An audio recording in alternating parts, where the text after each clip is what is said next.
आज इस वीडियो में हम आपको एक ऐसी प्रेम कहानी के बारे में सुनाने जा रहे हैं जो प्रेम कहानी बेहद अनूठी है। आप भी सोच रहे होंगे कि शायद हम बात करें किसी फिल्म स्टार की, शायद हम बात कर रहे हैं किसी रोमांटिक से हीरो की जिसकी प्रेम कहानी हम आपको सुनाने जा रहे हैं, लेकिन नहीं, हम बात कर रहे हैं सुभाष चंद्र बोस की। तो चलिए आज हम आपको सुनाते हैं सुभाष चंद्र बोस की ये अनूठी प्रेम कहानी। ये 1934 का साल था। सुभाष चंद्र बोस उस वक्त ऑस्ट्रिया की राजधानी वियना में थे। उस वक्त तक उनकी पहचान कांग्रेस के योद्धा के तौर पर होने लगी थी। सवियत अवज्ञा आंदोलन के दौरान जेल में बंद सुभाष चंद्र बोस की तबीयत फरवरी 1932 में खराब होने लगी। इसके बाद ब्रिटिश सरकार उनको इलाज के लिए यूरोप भेजने पर मान गई थी। हालांकि इलाज का खर्चा उनके परिवार को ही उठाना था। वियना में इलाज कराने के साथ ही उन्होंने तय किया कि वो यूरोप रह रहे भारतीय छात्रों को आज़ादी की लड़ाई के लिए एकजुट करेंगे।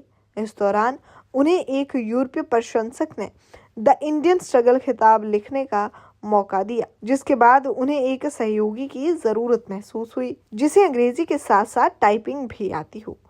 बॉस के दोस्त डॉक्टर माथुर ने उन्हें दो लोगों का रेफरेंस दिया। बॉस ने दोनों के बारे में मिली जानकारी के आधार पर बेहतर उम्मीदवार को बुलाया, लेकिन इंटरव्यू के दौरान वह उनसे संतुष्ट नहीं हुए। तब उन्होंने दूसरे उम्मीदवार को बुलाया। ये दूसरी उम्मीदवार थी 23 साल की एमिली शेंकल। बॉस ने इस खूबसूरत ऑस्ट्रियाई युवती को जॉब भी दे दी। एमिली ने जून 1934 से सुभाष चंद्र बोस के साथ काम करना शुरू किया। 1934 में सुभाष चंद्र बोस 37 साल के थे और इस मुलाकात से पहले उनका सारा ध्यान अपने देश को अंग्रेजों से आज़ादी कराने पर था। लेकिन सुभाष चंद्र बोस को अंदाजा भी नहीं था कि एमिली उनके जीवन में नया तूफान लेकर आ जाएगी। सुभाष चंद्र बोस के बड़े भाई शरद चंद्र बोस के पोते सुगत बोस ने सुभाष चंद्र बोस के जीवन पर his majesty opponent Subhash Chandra Bose and Indian struggle against empire किताब लिखी है, जिसमें उन्होंने लिखा है कि एमिली से मुलाकात के बाद सुभाष के जीवन में किस तरह का परिवर्तन आया। सुगत बोस के मुताबिक इससे पहले सुभाष चंद्र बोस को प्रेम और शादी के कई सारे ऑफर मिले थे, लेकिन उन्होंने किसी में भी दिलचस्पी नहीं दिखाई थी। लेकिन एमिली की खूबसूरती ने सुभाष का मन मोह लिया था। सुगत बोस ने अपनी पुस्तक में एमिली के हवाले से लिखा है कि प्यार की पहल सुभाष चंद्र बोस की ओर से हुई थी और धीरे धीरे हमारा रिश्ता रोमांटिक होता गया। ऑस्ट्रिया और चेकोस्लोवाकिया में रहने के दौरान हमारे रिश्ते मधुर होते गए। 26 जनवरी 1910 को ऑस्ट्रिया के एक कैथोलिक परिवार में जन्मी एमिली के पिता को ये पसंद नहीं था कि उनकी बेटी किसी भारतीय के यहाँ काम करे। लेकिन जब वो लोग सुभाष चंद्र बोस से मिले तो उनके व्यक्तिगत के वो कायल बन गए। जाने माने एकेडमिक विद्वान रुद्रांशु मुखर्जी ने सुभाष चंद्र बोस और जवाहरलाल नेहरू के जीवन को तुलनात्मक रूप से पेश करते हुए एक पुस्तक लिखी, Nehru and Bose parallel lives. Penguin Indian में प्रकाशित इस पुस्तक में एक चैप्टर में two women and two books, इसमें बोस और नेहरू के जीवन पर उनकी पत्नियों की भूमिका को रेखांकित किया गया है। मुखर्जी ने इसमें लिखा है कि सुभाष और एमिली ने शुरुआत से ही स्वीकार कर लिया था कि उनका रिश्ता बेहद अलग और मुश्किल रहने वाला है। एक दूसरे के लिए लिखे खतों में दोनों एक दूसरे के लिए जिस संबोधन का इस्तेमाल करते थे, उससे यह जाहिर होता था कि एमिली उन्हें मिस्टर बॉस लिखती हैं, जबकि बॉस उन्हें हमेशा शेंकल या पर्ल शेंकल कहते हैं।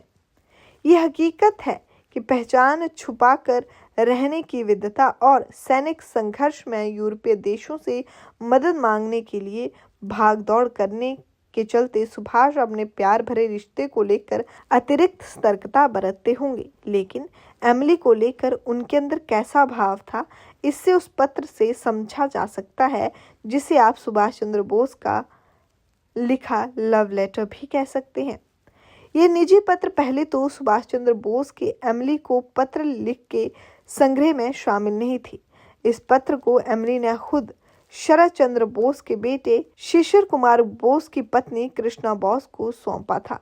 5 मार्च 1936 को लिखा ये पत्र इस तरह से शुरू होता है, माय डार्लिंग, समय आने पर हिम पर्वत भी पिघलता है, ऐसा भाव मेरा अंदर है।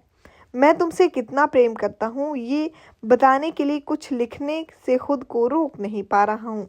जैसे कि हम एक दूसरे को आपस में कहते हैं, माय डार्लिंग, तुम मेरे दिल की रानी हो, लेकिन क्या तुम मुझसे प्यार करती हो? इसमें बॉस आगे लिखते हैं, मुझे नहीं मालूम कि भविष्य में क्या होगा। हो सकता है पूरा जीवन जेल में बिताना पड़े, मुझे गोली मार दी जाए या मुझे फांसी पर लटका दिया हो सकता है कि मैं तुम्हें कभी देख ना पाऊँ, हो सकता है कि कभी पत्र नहीं लिख पाऊँ, लेकिन भरोसा करो, तुम हमेशा मेरे दिल में रहोगी, मेरी सोच और मेरे सपनों में रहोगी। अगर हम इस जीवन में नहीं मिले तो अगले जीवन में मैं तुम्हारा साथ दूंगा। इस पत्र के अंत में सुभाष ने लिखा है कि मैं तुम्हारे अंदर की औरत को प्यार करता हूँ, तुम्हारी आत्मा से प्यार करता हूँ। तुम पहली औरत हो जिससे मैंने प्यार किया है। पत्र के अंत में सुभाष ने इस पत्र को नष्ट करने का अनुरोध किया था, लेकिन एमिली ने इस पत्र को संभाल कर रखा। जाहिर है कि एमिली के प्यार में सुभाष चंद्र बोस पूरी तरह से गिरफ्तार हो चुके थे।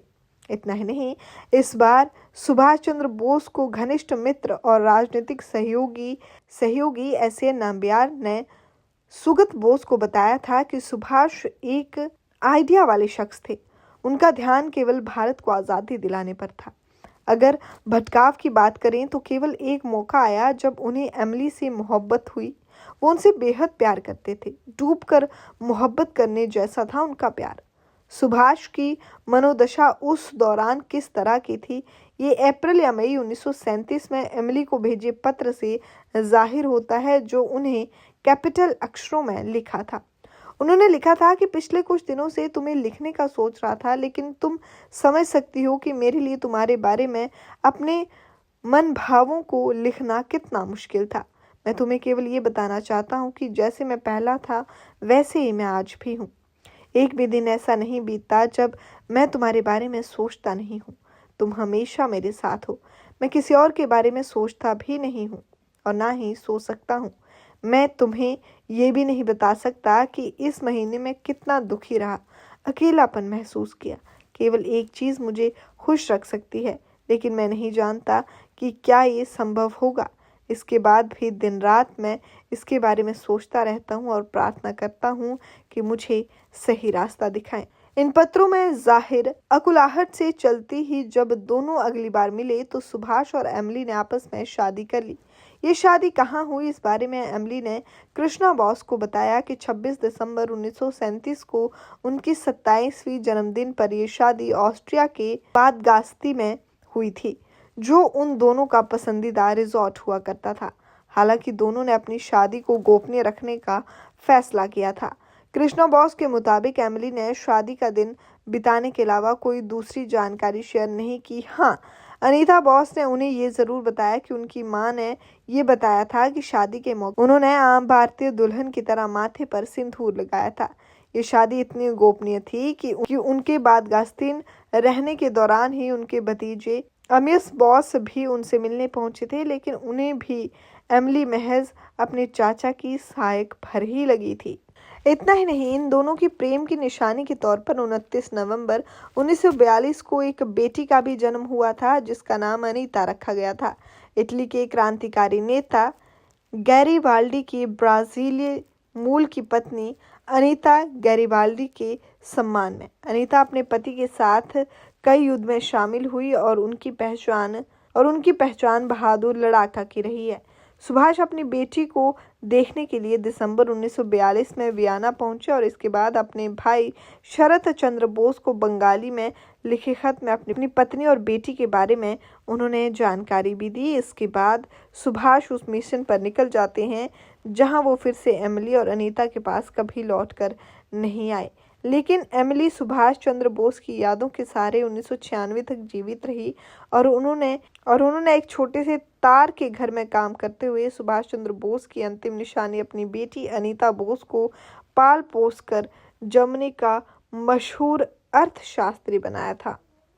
इस मुश्किल सफर में उन्होंने सुभाष चंद्र बोस के परिवार से किसी तरह की मदद लेने से इनकार कर दिया था। इतना ही नहीं, सुभाष चंद्र बोस ने जिस गोपनीयता के साथ अपने रिश्ते की भनक दुनिया को नहीं लगने दी, उनकी मर्यादा को भी उन्होंने पूरा निभाया था। सुभाष चंद्र बोस की प्रेम कहानी आपको कैसी लगी हमें जरूर बताइएगा, और आप इसी तरह की वीडियोस के लिए देखते रहिए रिपोर्टर जी।